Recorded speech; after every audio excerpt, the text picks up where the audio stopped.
I'm Brent Leary, I'm Paul Greenberg. and we are the CRM Players. But are we really? Because it's not Thursday. This something feels different. Well, actually, that shows you how long it's been. I literally just assumed it was Thursday. Well, it's Tuesday, and it's 2 o'clock East Coast time, and it's really sunny, and this makes for a really great day. It makes for a special CRM Players show because we're calling this the CRM Players PegaWorld edition. And we have a very special guest that we'll bring on in a few minutes to talk about PegaWorld and Pega and chess and a whole bunch of other stuff, I think. Wow, that anyone who has even a clue about the history of Pega, you just gave away who was this pretty pretty easily. Well, I didn't say it was a big surprise or anything, but it's a good it's a good thing. So we are going to be talking with the CEO and founder of Pegasystems. We like to call it Pega, Alan Trefler, in a few minutes to talk Amazing. about kind of the road leading up to Pega World and things that are going on with the company and the industry and basically anything we could think of, because Alan is one of those guys that you can ask him a question and he will give you exactly what's on his mind. So I think this is going to be a great set of time, about an hour or so, going back and forth and talking about things. And if you have any questions or any comments, do what you usually do with this show. Put them in there. We might call them out. We might do a little something around that. But this is one of those times we get a chance to talk to one of the industry leaders and pioneers about what's going on. And so we're looking forward to doing that. Before we do that, though, we have a couple of things we want to kind of pump. We're getting ready to do beyond this show. And actually, we got something coming up a couple of days and Thursday or thereabouts. So let Yeah, me give you the on mic. the second Thursday of this week. Yeah, second Thursday. Yeah, this is the first Thursday of this week. Is that Exactly. how it is? So why don't you tell us about what we have going on this and it's a special time, 1:30 p.m. Thursday. Yeah, this one is amazing. I'm not going to spend a whole lot of time. I'm going to actually leave some of the people's name. We'll leave the names in suspense. We'll just sort of give you a picture. This is, I think, unique. I don't think anyone's done this before that I know of. We're actually doing the next quarter executive panel, CRM Playaz executive panel on literally M&A, investment, ventures, acquisition. I mean, we're looking at the market rather than look. We've talked to a million companies who have been acquired.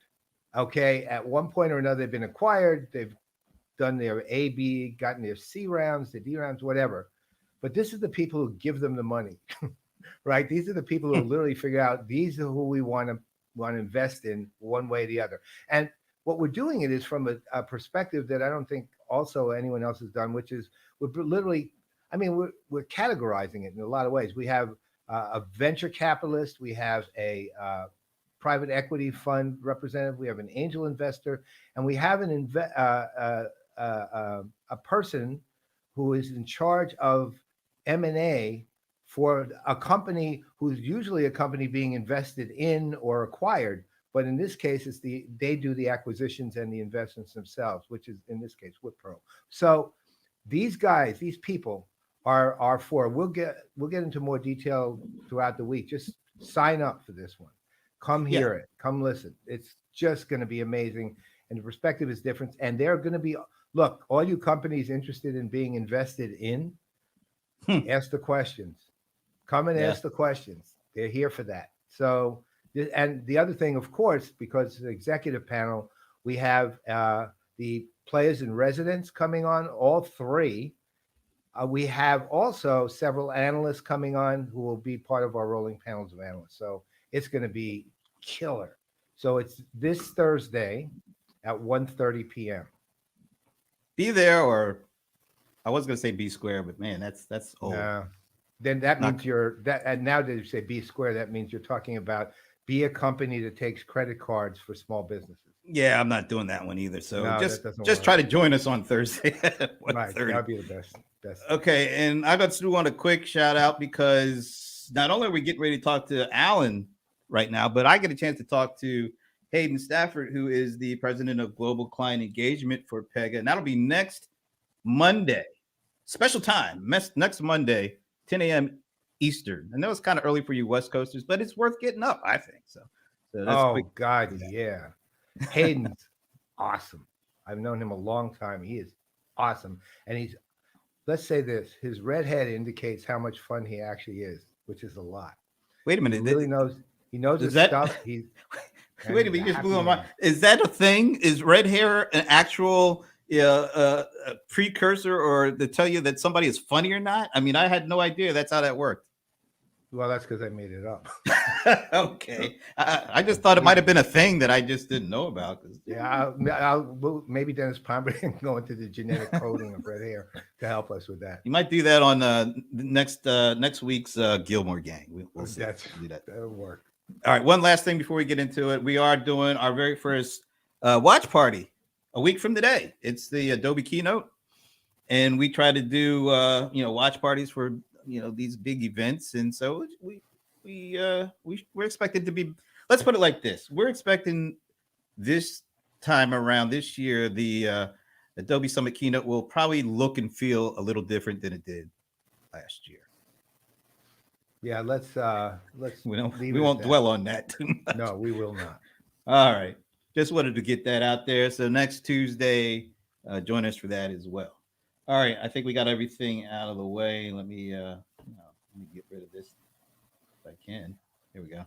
All right, so now we're ready to talk with our guests, and we went into the archives, and YouTube is a good thing for going into the archives and pulling out some like historical time capsules of what led up to Alan Trefler being where he is today, which is on our show, which of probably course, not as good as it's just entire sounded. career. That's the pinnacle of his entire career. There's no doubt about it. So we know that the family element in the development of Pegasystems is really big and key. And so we have a few short clips that we want to play before we bring on Alan, just to kind of set the stage and to get the ball rolling. I'm going to go to I want to go to this one because everybody knows that Alan is a chess master. He like plays like 10 people at a time and beats all of them and stuff like that. But some questions for them. Yeah, we definitely have questions for that. But some people may not know that he actually got started in a family business doing restorations, and I thought play a little clip on how that came about. The thing I took from the work in the restoration business, and the thing that I think is super important, is how to make sure you've got pride in your work. It was really critical to make sure that the pieces we were restoring were great from our point of view and from the point of view of the customers. Early in my career, as we were bootstrapping Pega and literally living hand to mouth, I had the opportunity to work with a customer at one of the very largest banks in California. And she came into the office one day desolate.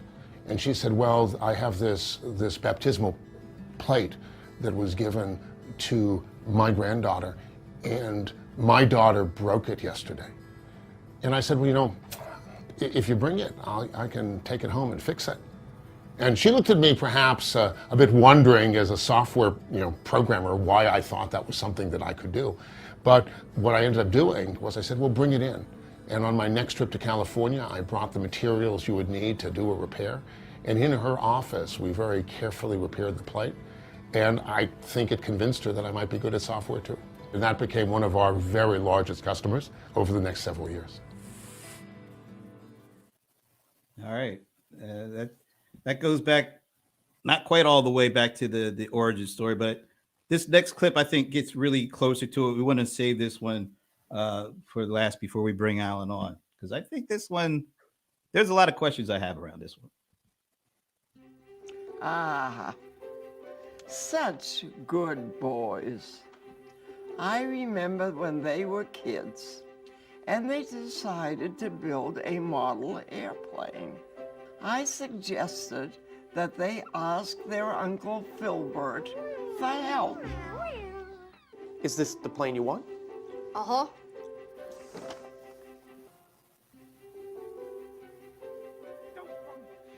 Oh no! Oh, there it is. Hello, boys. Well, here's your plane, just as you asked for. But it doesn't have wings. Your drawing didn't say anything about wings. If you want wings, that's a change request. So come back in 6 months. 6 months? They were so disappointed. So I said to them, just because you get things for free doesn't mean you are getting a good deal. Spend your money wisely and you'll get the plane you want without waiting for Uncle Filbert. So, what's the moral of the story? Listen to your mother. Amen. And on that note, it's a pleasure bringing on the CEO and founder of, PegaWorld, Pegasystems, Alan Trefler. Alan, thank you for joining us. This is really great to have you with us today. Thanks, Brendan Paul. You know, you can just call us Pega. That's the name you go by. But that little clip is a fraction of a 4-minute video that if people want to find, there are 4 of them. You can Google Mother Trefler. You can actually find them on the Pega website. They're actually, the first 2 were done behind my back by Don Sherman, Mike Brenner, and my brother. And they were sprung on me in front of 1,000 people. And they're really pretty funny, I actually think. They're great. But they also bring up questions. Like, I watched the full 4-minute clip. Did your brother, was he always a big snacker? Because in pieces of that clip, every time you turn around and they focus it back to you and your brother, he was always eating something different. I was like, well, he's a snacker? No, well, I used to bitch at him because I thought he could lose a few pounds.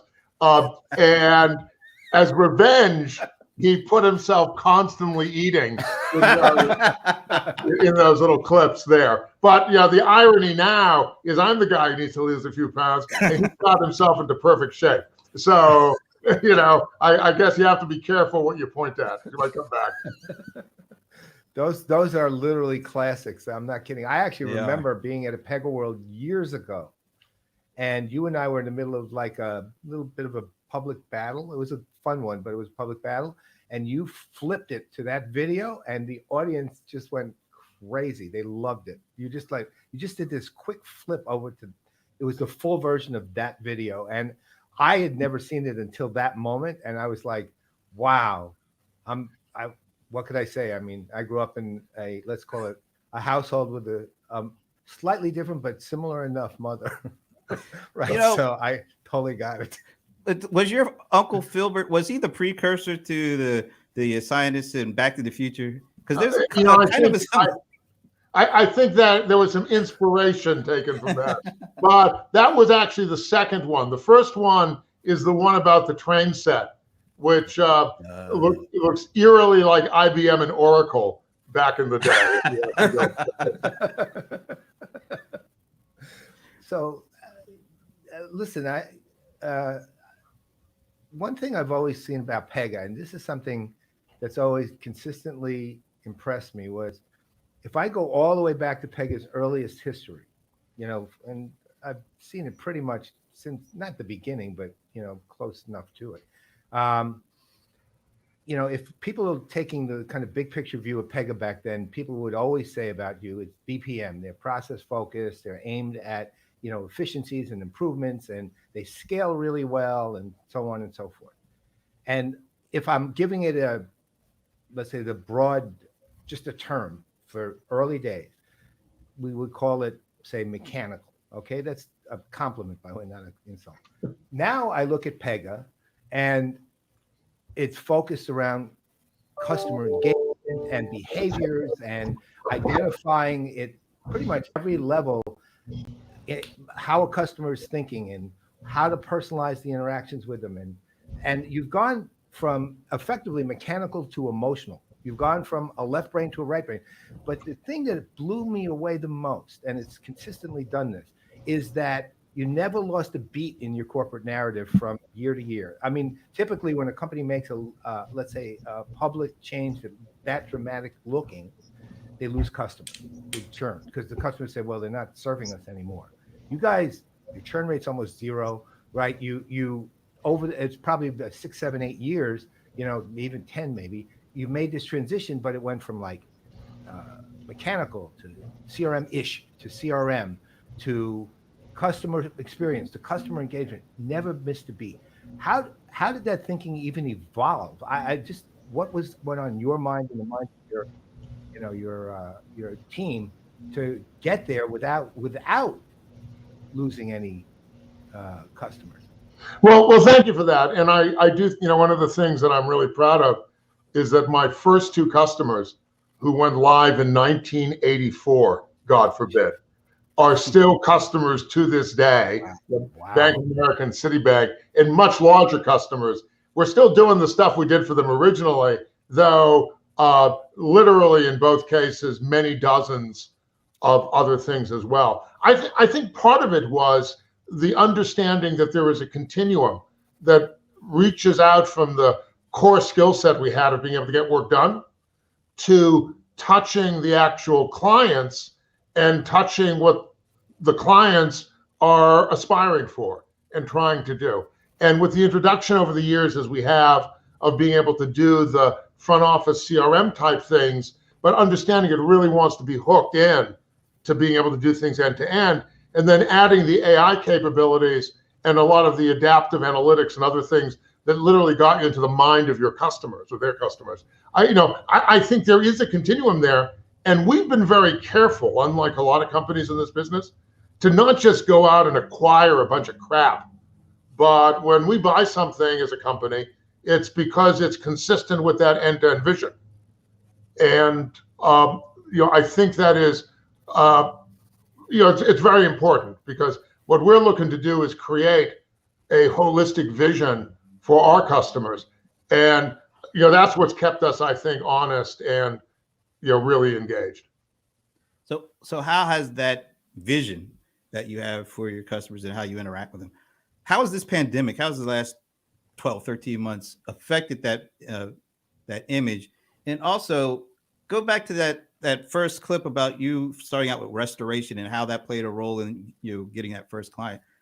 It seems like this has been a 12, 13-month restoration process for customers. So maybe you could talk about it from that perspective as well. Well, I don't think the customers are fully restored yet, but it's interesting because in the coming year, that business, which is the restoration business, is going to have its 100th anniversary. Wow. As a family business. So I'm a first-generation American on my father's side. He came after having survived the war, which was we're good at surviving, I would say, as Treflers. We're not always smart about when to leave, because my parents on my mother on the other side, her parents came after having survived the Russian Revolution. So we're scrappy, but sometimes it's better to get out early. Anyway, he started that business, and that business is very dear because literally, with his hands, my father, who never actually graduated high school, was able to put 2 kids through college and build a pretty amazing life for himself. But it also gave me an opportunity to work in close proximity with customers.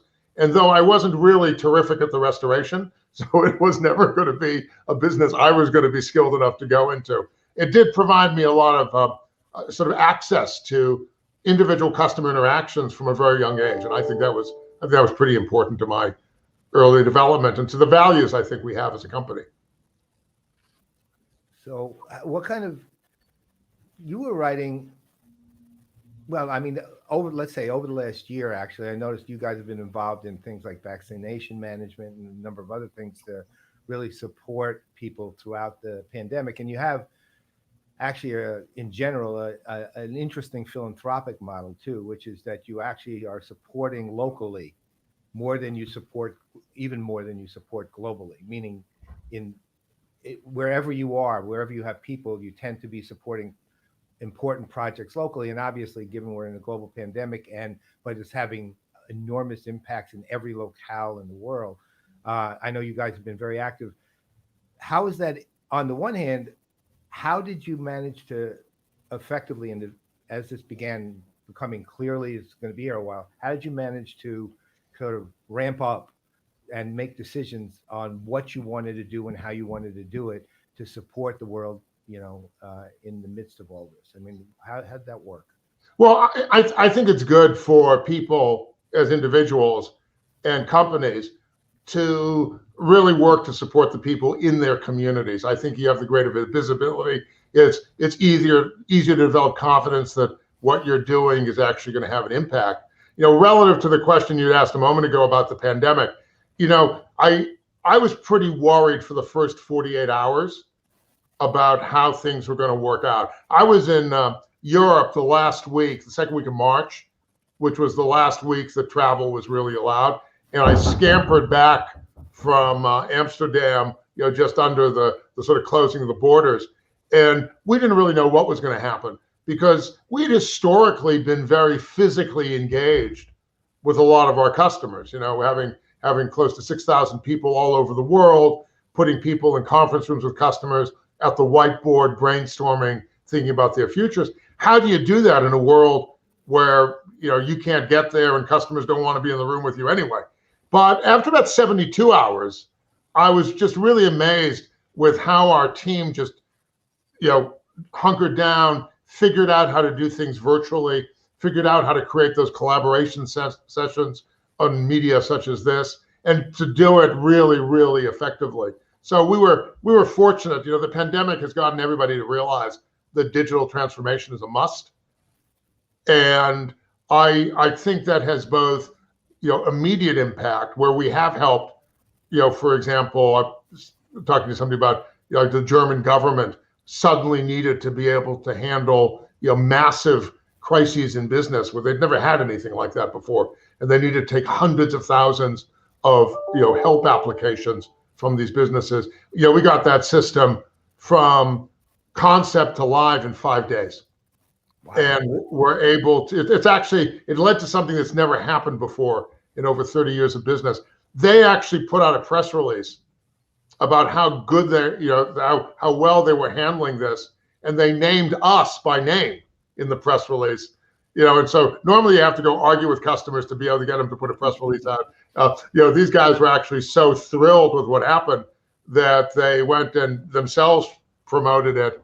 And then brought us into the rest of the German government where we're doing lots of stuff now. So, there are opportunities that come along with crises for certain businesses.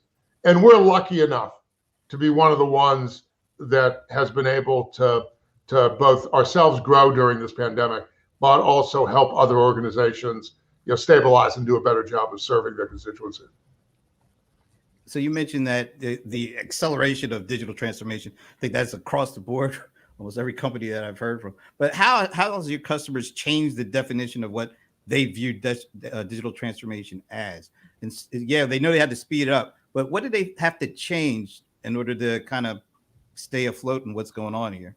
So it's interesting because I think there are some aspects of this that are going to have ramifications long after the pandemic is done. And I think we all recognize this. But one of them is a lot of them realized that the way they were digitally transforming wasn't going to be the long-term vision for how they should do it. That there was just too much bailing wire, too many Uncle Filberts, doing things that were unsustainable. And, what's happened and what's interesting is some of them clearly have changed their long-term agendas. So it's not even what's happening in the moment for us or over the last 12 or 18 months. It's really, they understand that they're going to have to look differently at how they connect their customers, their front offices, their customers' intent. We talk sometimes about moving from customer engagement that is reactive, which is the way it's historically been, to proactive and even preemptive. How do you figure out even ahead of your customer knowing what your customer is going to want so that you can really do an extraordinary job of meeting their needs? Well, I know you guys have become very visionary too. You have, from that standpoint. First, I remember when you wrote your book back, was it 2014, Bill for Change? I actually did a endorsement for the book, so I read the manuscript, early, and it pretty much, I mean, it was focused around customer engagement, which actually was kind of amazing, given that at that time you were focused around customer experience. I remember that because you had that amazing, I can't remember her name, that woman from Lloyd's of London who spoke at PegaWorld on it. She was great, and so but that book was kind of, I call it prescient, but it wasn't. It was meant to be more framework, help build a framework around engagement. But that engagement framework that you outlined in the book tends to apply very well to current things, and to the current situation, and that then translated from the standpoint of your own technology offerings into these very visionary technology offerings: empathetic AI, self-healing RPA, and autonomous customer service. And the thing that impresses me no end about that is that of those three, two of them are already in production. They're not just visions, right? They're literally in production already. And the third one, autonomous customer service, is on the way. So, that's another area that interests me a great deal from your standpoint. How do you take effectively your vision and make it directly, bring it to life, basically, because that's something a lot of companies fail to do. So their vision just ends up being more or less science fiction, right? So, yeah, I think that we try to balance being visionary and being, very pragmatic. And some people see this as a contradiction. We just see it as a continuum. I think the most important part is having lots of other visionary people with you. So it's not my vision, but it's really a collective vision, so that we're able to progress and we're able to challenge ourselves and each other to try to come up with the right nuances to keep ourselves on course. And it's been interesting because so much has changed in the last, frankly, in the last 30 something years. But the thing that hasn't changed is that the way that most companies use technology is just too primitive and too backwards. The way businesses and IT work together is more like they typically don't work together. And I actually think that computer science, so that's my background, has been enormously disappointing. And a big part of what we're trying to do is actually realize. I see you nodding, Brett. Let me sort of give you an example of what I mean. If you look at other industries, for example, look at computer-aided design and manufacturing. So you look at the creation of actual goods. It's come unbelievably in the last 35 years, right? People now will draw a wireframe of something they want, connect it to a 3D printer. You get to go from concept to specialization to actual realization instantly and continuously. Take a look at what Pixar does, where they create models of characters and create brilliant, just brilliant movies, literally by getting the computer to do the hard work of execution, so people can think about needs, desires, goals, etc. In software, it's all BS. In software, it's the opposite, right? We've made it harder and more complicated to engage customers or build back-end systems or hook it all together. The world of the cloud, which we love, right? We're all in, but you go take a look at the AWS or the Azure or the Google Cloud Platform, all of which we run on. You go take a look at their catalogs of what's available. It is mind-blowingly complex. And it is so different from how a business person thinks about how they want to serve a customer or how they want to fulfill a product promise. Our mission is, how do we create an approach based on models that lets us do in the customer experience and in the software realm what you've seen so successfully done in other industries? So let's go right to the low code, no code, because the RPA and all these topics and subjects that have been thrown around. I mean, you're seeing companies like UiPath, their valuation is just skyrocketing. Everybody I've talked to over the last couple of months, if the three letters RPA didn't come up, it's well, they came up, maybe it was RAP or something like that, but it was always coming up. Talk about what, in the context of what you just talked about, how important is it for the industry to get this stuff right, in terms of making it easier for actual business folks to automate their own processes and workflows instead of having to depend on IT folks who are kind of overworked, and there's not enough of these folks to actually get all the things that people are looking to get done at this point. Well, I think you need to look at how you want to serve customers from what we describe from the center out. So a lot of this low code stuff is really just the next generation of Lotus Notes. For those of you who've been around long enough to know what Lotus Notes is, it was going to be the great liberator of the business, and it turned out to be the great creator of technical debt, right? And those are people, frankly, who were over obsessed on how do I create a couple of forms and how in a low code way I push them through something. So, that mistake is being actually replicated almost perfectly by a lot of the low code stuff. The other delusion has to do with the thought that dropping little robots, RPA robots in my back office to cut and paste between systems is somehow going to make my business, customer oriented. I mean, all you're doing, we used to call it screen scraping 20 years ago, right? All you're doing, you used to have a little software program like Rumba that would go and cut and paste from this system to this system. Neither of those are really focused on outcomes. So when we talk about being center out, we say, look, what is the business trying to do? And then how do you define that as a business person? How do you define that as a business person, independent of channels and independent of whether you drop a little robot in someplace, which we're not anti-robot, they're just not going to revolutionize your business. You need a brain in your business, right? That's what, and all the work we've done with AI is to make that brain adaptive and not just powerful, but also smart in terms of changing. You need process automation in the heart of your business. And you need what we call case management in the heart of your business, because that's what records the decisions you made and the processes you executed. And by putting those all together in a common model, I think we're able to have the best of all worlds. We'll be able to reach out to the customer with adaptive AI and other types of things that really make the system seem smart. We're able to not make you rip out all your existing front end, but complement them. And we're able to not say you're going to drop robots in and somehow have an organized business. But instead, if you need a robot because you don't have an API, use that. But let's face it, if you had an API, a programming interface, you'd never use a robot. The robot's less reliable and slower. So I think we're beautifully positioned with this center out way of thinking to get business focused on business outcomes. And that will reduce complexity, which is one of the things that's just destroying most businesses.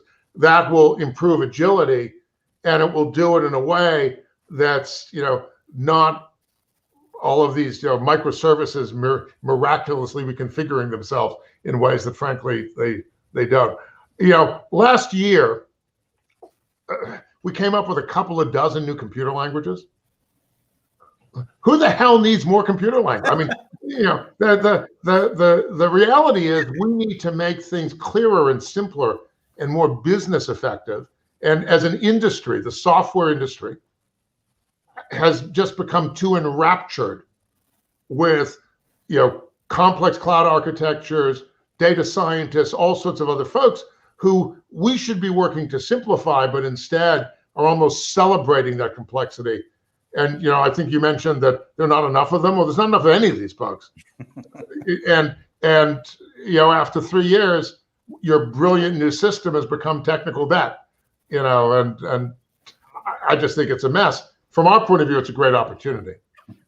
So how do you deal with then? So one of the things that is becoming increasingly interesting, and in some cases well executed, is the idea of it's being called citizen apps, basically, meaning ordinary business people can actually put together things they need and can use. Well, now going to the Lotus Notes analogy, that one promised to do the same thing. Look, the first thing I ever did in tech was build a Lotus Notes practice, right? And it was a wildly successful one, actually. And I remember this guy from Coopers and Lybrand telling me the problem they had was not the use of Lotus Notes as a platform, was managing the whole thing, because Coopers and Lybrand had 2,000 applications built by internal people for their departments, and they just built them. Like, there was nothing to control anything, so it kind of got out of hand. On the other hand, we've come a long way since then, and we really have, one way or the other, even if the problem is still potentially the same. I think that the possibility of citizen apps is potentially something that could be of real value if it's done well.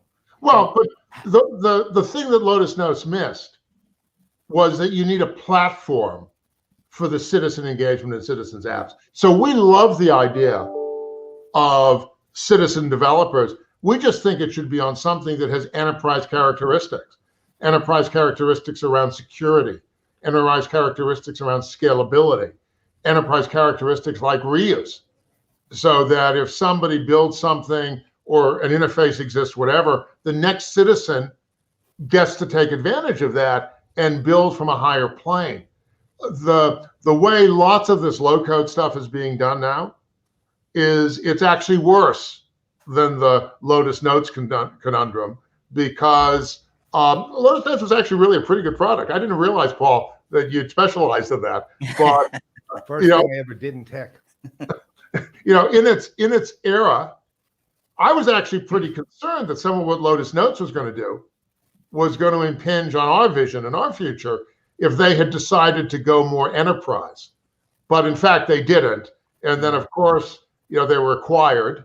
And we know what happens when that happens, right? Well, that's exactly what killed them, really. IBM basically killed Lotus, right? Lotus was actually doing pretty well prior to that. Yeah, well, they'd had that sort of misstep around jazz and not properly respecting, what was going to happen with Excel and Microsoft there as well. So, I think there are lots of lessons to be taken from that ancient history. I saw one of the questions popped up to ask me if my first systems ran on AS400s, which was and now it was just somebody who asked that sort of esoteric question deserves an answer. It was IBM, it was DEC VAXes and IBM CICS. Those were the original platforms for Pega. My first job was if I heard working that, on I think DEC you were VAXes. older than me, but I know I'm older than you. So. Well, let's just say it's good to be old and wise, particularly in circumstances, Paul. I'm with you there. Hey, before I jump in, I want to start doing a little getting a preview of what's going to happen in PegaWorld. But we did have a question from one of our players in residence, Alan Trefler. He said, "How do you see no code different from Pixar's model to character solution? Both enable people spend more time creating and less tech juggling." Well, I think conceptually what we're doing is very analogous. We have software that writes software. They have software that draws movies. So, they can obsess about how they get, the musician to heaven and back again, as opposed to having to have people, worry about, drawing it by hand like they used to in the early pictures. I think that that's a perfect example of a model-driven style, which we would apply. Makes sense. Great. So last year, after the shutdown happened and everybody had to cancel their live events and start trying to put together a virtual event, and you guys, on top of having to do that, this last year was going to be the first year that PegaWorld was going to move from Vegas to Boston. So there's a lot of stuff going on. Now, the very first set of these new virtual industry events that came out, let's just say they left a little bit to be desired on the look and feel and how they came about. The term, kind of like under siege and, holding up a newspaper to show that today's date and that they're hostage and still alive. There was a lot of that discussion going on. But what we really marveled at was how PegaWorld, who, like I said, was already in the transition of moving from Vegas to Boston, and then had to do this additional move of going virtual. You guys actually pulled off what we thought was the first instance of a virtual event in the industry actually being starting to take advantage of what the virtual aspects of a conference could show. And we talked to Don Sherman, I think it was like the week before that. And the phrase, I know Paul loves this phrase. He went from, the thematic view to the cinematic view. Oh, I thought it was this from a theatrical. Theatrical view to the cinematic. The cinematic. So, because in regards, you can't try to present the same thing that you would normally present when you're 10,000 people in the audience. Then when it's somebody sitting in their home office with about 5 different screens that could take their attention at any point in time away from what you're trying to do. And so talk about how this year's PegaWorld kind of builds off of that, and what are the themes, and what are the things that you're hoping to show the customers and the prospects out there? Well, we were really fortunate in having people like Don and Mike Brenner who were behind those Mother Trefler videos. Yeah. If you actually think about it, to be able to say, whoa, we're going to have to shift this and change this massively in literally weeks. And the first thing I think they decided is we don't want to hold people hostage for days. I think a lot of folks decided that they were just going to, take their talking heads and take their multi-day, events and just put them online, which was a disaster, right? I mean, if you actually look at them, though, some people are still doing this disaster, which is kind of, they realized that they had to cut it down to be about 2.5 hours, that we were going to have to get really compact. We were going to try to use the medium to perhaps both dive deeper, but also stay more conceptual. And, I think, especially given the time frame, they did a terrific job of orchestrating that transition, and deserve enormous credit for that. This year, we're trying to take it up to a whole nother level again. So actually moving it to I'm not going to give anything away, but let's just say we're trying a different mode of engagement and a style that is also different from what we've seen other shows do. And we're going to both try to make sure we can operate conceptually. So there are ideas that are important and sort of elevate the conversation, but at the same time be able to punch through to answer questions like, what is conversational AI about? How do you actually bring AI into the conversation of an organization and their customer, and do that at the next level, and actually be able to demonstrate concepts as it relates to AI, as it relates to customer engagement, and as it relates to intelligent automation, sort of providing the real sort of end-to-end approach to customer service and acquisition. One thing you guys did that I thought was methodologically, I'll call it brilliant, last year, and I think a few others actually kind of adopted it based on what you did, was, you took the tracks and you limited them to roughly 10 minutes each, which was absolutely incredible, because you were of course, I'm notorious for like going over my time. So I actually went 11 and a half minutes. Right. So I did. Right. So what was brilliant, of course, is you knew that, basically behaviors become effectively, everyone's become kind of attention deficit. Right. And what people also don't realize is everyone's behavior is now pretty much tabbed, meaning they have multiple tabs up while they're still watching you, right? And they're flipping from one to the other. So when you keep them down into these manageable chunks of time, people will concentrate for that time, and they'll get more out of it than if it was a half hour where they're just flipping back and forth on the tabs, right? And so that to me was, and Brent and I talked about it quite a bit actually over the year, was kind of brilliant, really. And I saw a few other companies adopt that, and it was clearly adopted from you, but a lot of other ones still held to the 30-minute, thing, and it doesn't work. Yeah, no, it becomes numb. And by the way, I think you're better off having short things that engage someone's attention, as opposed to having like a lecture series. The good thing that's good about this is it's dynamic. I have no idea where you guys are going, right? So, well, believe me. But you know what? That's great. And I have to say this. Sometimes we invite guests, and pretty senior level folks like yourself, and we're not talking directly to them on the lead up. We're talking to their PR folks and things.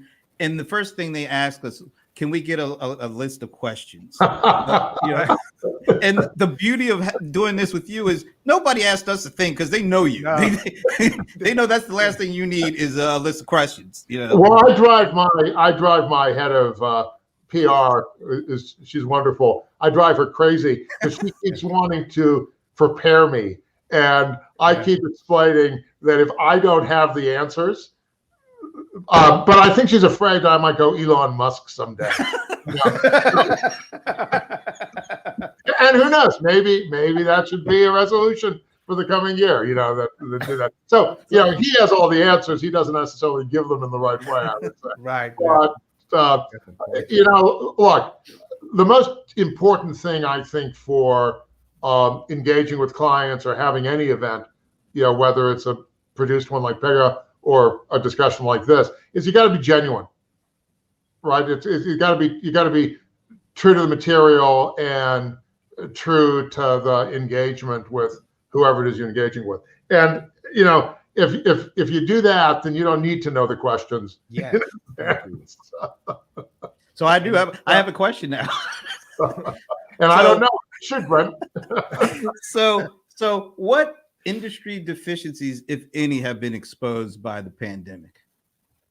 Oh, slews of inefficiencies. The first is how much difficulty organizations have handling exceptions.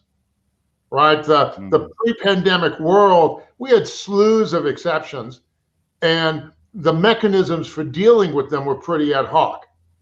What we've now seen is, in a world where people are no longer physically adjacent, those exceptions is really easy to have stuff fall on the floor. One of the things that's actually helped drive our business is a lot of companies relied on sort of anecdotal phone calls and emails to people, in between each other, and it's very, very hard in a distributed environment like we are today to be able to actually get cogent processes and cogent outcomes out of that and be able to see what's going on. So I think this has shown enormous gaps in terms of the way businesses work, and it's also shown enormous rifts, I think, in the way society works too, because the suffering, the way I describe it, we're all in the same. I didn't originate this, so I'm not claiming authorship, but we're all in the same storm, but we're in very different boats. And you've really seen.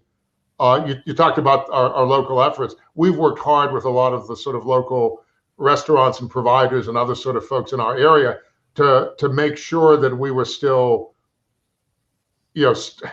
going and trying to do our best in a world where we were afraid to sit at a table. Yeah. And I think that this has shown that there's an enormous amount of folks who are just disproportionately crushed by this. And I'm hoping that now, as we seem to be crossing that mass vaccination point, we're going to be able to sort of refurbish some of those parts of our economy and society. I think that's really important to keep in mind. I don't remember if it's Pega or your family, but you have a foundation that's handling a lot of these local efforts in Boston areas in particular. What talk about that a little bit? Well, we're doing a lot of work to try to serve, or particularly in the area of healthcare. There's lots of communities that frankly have grossly inadequate testing for things like cancer screening, and sometimes there's ignorance and a lack of sort of understanding of how important it is to take preventative care. And so we've done a lot of work in that sort of area to really try to do that outside of the pandemic. Since the pandemic hit, both Pega as a company and us personally, have done a lot of work to really try to bolster some of the emergency services in other areas that have had problems. I'm not one of those folks, though. I don't expect you'll ever see my name on the side of a hospital. One of the values my father believed was that charity is something that is not to be overly celebrated. It's simply to be done. And I think that we don't spend a lot of time trying to get publicity for the things that we're doing. Ultimately, though, I think there's a lot all of us need to do to try to not just help outsiders, but even inside our company. We've worked really hard to try to support the families that have been under enormous stress. For example, one of the big questions when this all broke is, what are you going to do about the people who have no useful jobs? We have a handful of travel coordinators. There was no travel to be coordinated all of a sudden, right? And there are slews of things that radically changed. And we said right from the inception that we were in the fortunate position that we were going to be able to support them, right, collectively. And so we didn't do a lot of what we saw other companies do, which was, some of them had no choices. So we fortunately had that choice and were able to try to care for our own staff as well as doing work for our community. So, look, I'm going to go to a whole other area now. You're a chess master, and you're not playing in person right now. How are you playing? Well, I don't play much right now. It's kind of funny because I just got an email from somebody literally yesterday who sent me a clipping from the New York Times thanking me for having submitted a game I played with him in high school, literally. And he was thrilled because it was the only game he got published in the New York Times, and he remembers it to this day. And he sent me the game. It was kind of fun to actually go back and look at it. But I'm not playing much. The most of the chess I used to do was like at PegaWorld. I used to play a 20-person simultaneous against 20 clients, and which was always a big hit. Did you ever lose? Oh yeah. Compared to how I was when I was playing seriously, in college, let's just say that not all of those brain cells or skills have been retained, but I can still play reasonably well. Didn't you? I mean,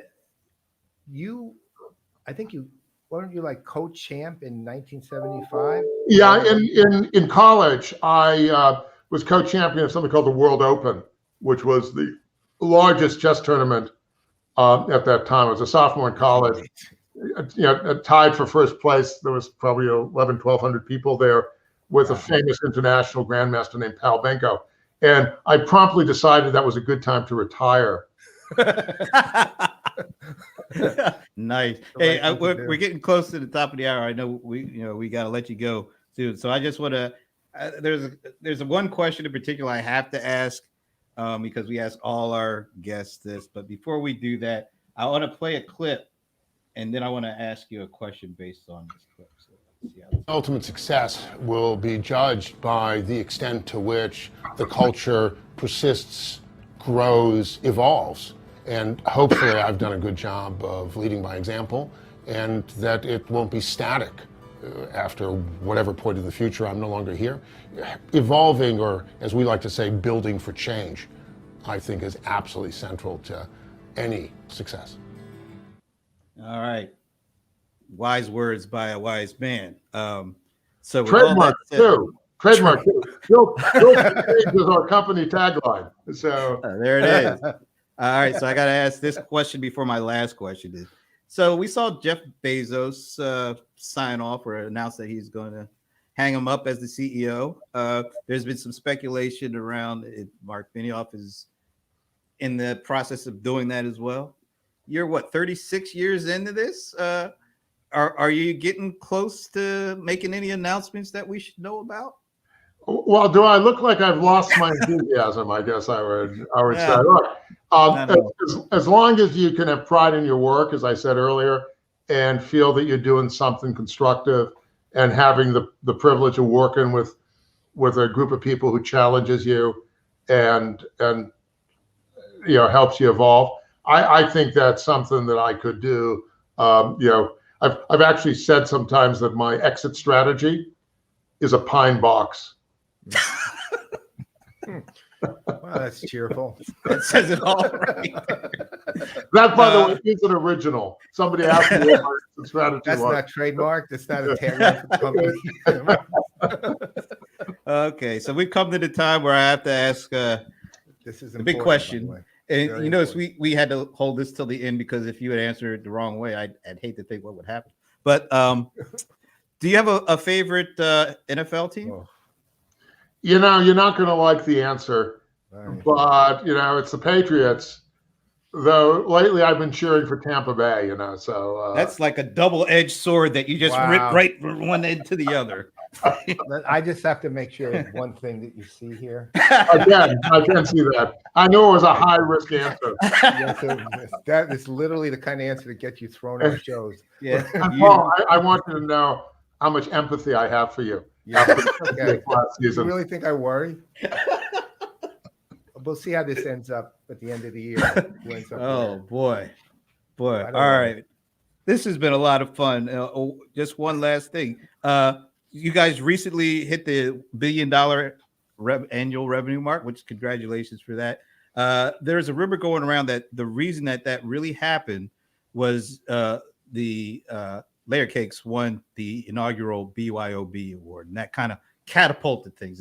Is there any truth to that? Well, I think it's more, you're going to see the results of the Layer Cakes winning your Bring Your Own Band award, I think, in the next year or two. So I'm just counting on that accelerating. That's what I'll tell you.